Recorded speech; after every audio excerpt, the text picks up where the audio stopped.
பெண்களை பற்றி ஆபாசமாக பேசிய அமைச்சர் பொன்முடியை கண்டித்து அதிமுக சார்பில் அரக்கோணத்தில் ஆர்ப்பாட்டம் நடைபெற்றது.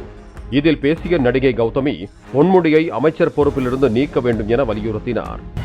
என் மகளை வளர்த்துக்கிட்டு என்னுடைய தொண்டு வேலை ஏதாவது என்னால செய்ய முடிஞ்சது நான் செஞ்சிட்டு இருக்கிறது, ஏதோ வாழ்க்கை போயிட்டு இருந்தது.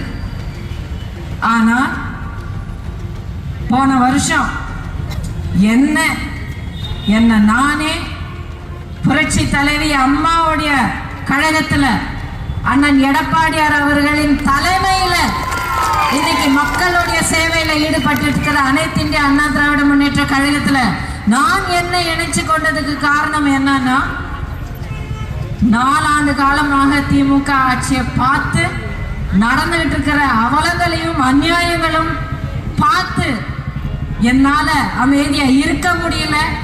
பிளே ஸ்டோர் மற்றும் ஆப் ஸ்டோரில் இருந்து பாலிமர் செயலியை QR கோடு மூலம் பதிவிறக்கம் செய்யுங்கள். செய்திகளை உடனுக்குடன் பெறுங்கள்.